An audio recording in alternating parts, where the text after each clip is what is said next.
Hi, we're doing something different. We have a Plias pylos, I don't know if I'm saying that right, split rock, seedlings, and we're going to plant them in here.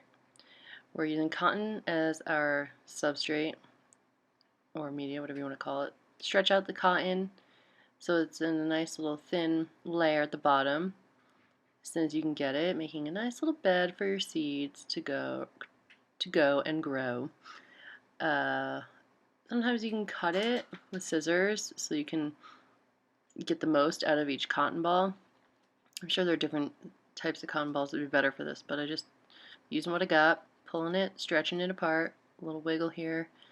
Just gentle, you don't want to like rip it, but you want to flatten it out as best you can.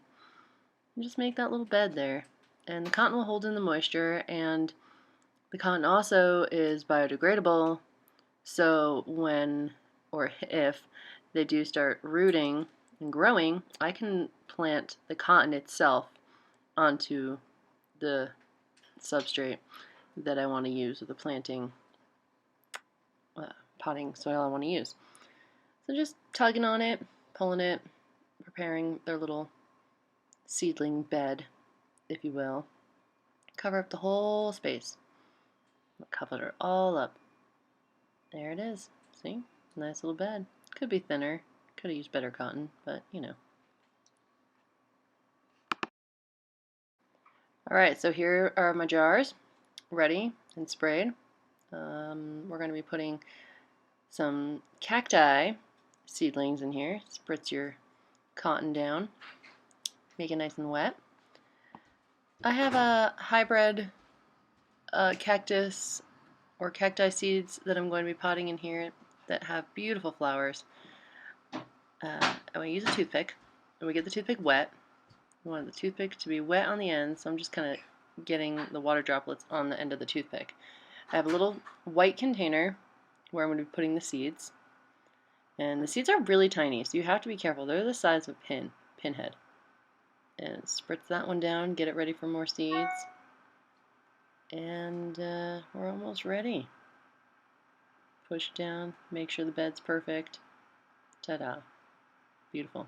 Little containers. Alright, let's get our seeds.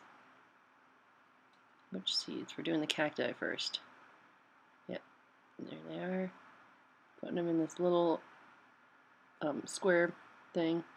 But I want to put it on white paper as well, because if these seeds do fall, I want to be able to find them. So work over a piece of white paper so you don't lose the seeds, because they are super tiny and very easy to lose.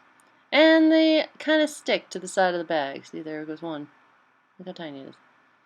And then you just gently put it in the little bed that we made for them.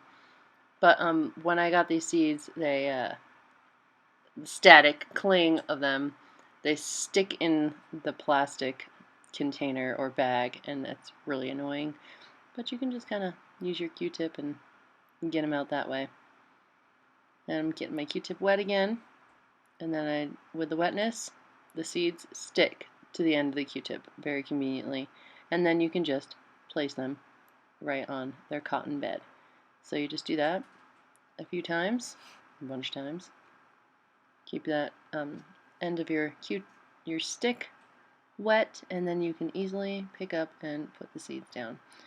Now, I had seen this technique done by a fellow in Mexico, I think, who grows lithops. And I also saw somebody from, I think, India doing this technique. And they seem to have sworn by it. They said that's the way they get the best rate of germination, is by doing it this way.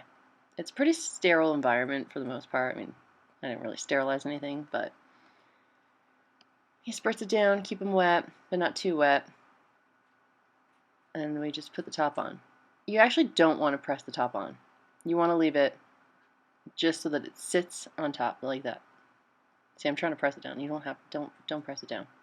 Just have it on top, because these guys, you know, they're succulents, they're cacti. They don't need a lot of humidity. But when they are germinating, they do need a good amount. So now I'm going to be doing the living rocks. They're like lithops, but they're not. Let's see if we can pronounce it right here. And we do the same thing. Let's see. Plesiospilos. There you go. Plesiospilos. Tapping them out of the bag. And these little suckers like to stick.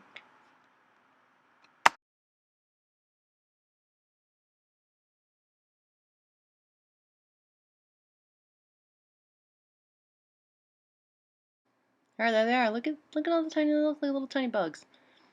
So we're gonna do the same thing.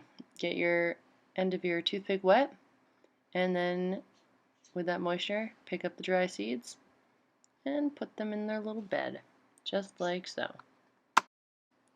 And there we are. Put them in a little circle so that they're evenly spaced. You don't want them like right on top of each other, and just in a nice little circle pattern. Done. And there they are. See? And they'll just grow. Well, put in there, happy and ready to live. Now, I'm gonna take that off, rewrite it, and then just rest it. See, just rest the lid on the top. And now, I've labeled them, so I know which seeds are what, because you definitely want to keep your labels.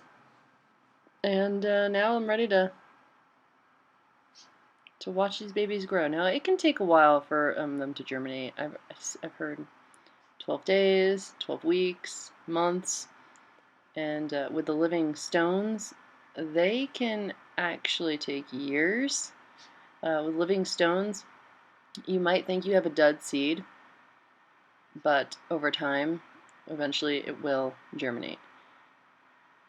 But all in all, watch where I put them. And here they are. This is where they're going to be living. And this, I put some lithop seeds in there. Didn't do it very well. Well, we'll see if they grow. I think this technique with the cotton in the moist environment will be better than this technique of the dirt, because I don't know where those seeds went. I can't keep a good eye on them. But these, I can see them. I can see when they grow. So, thanks for watching.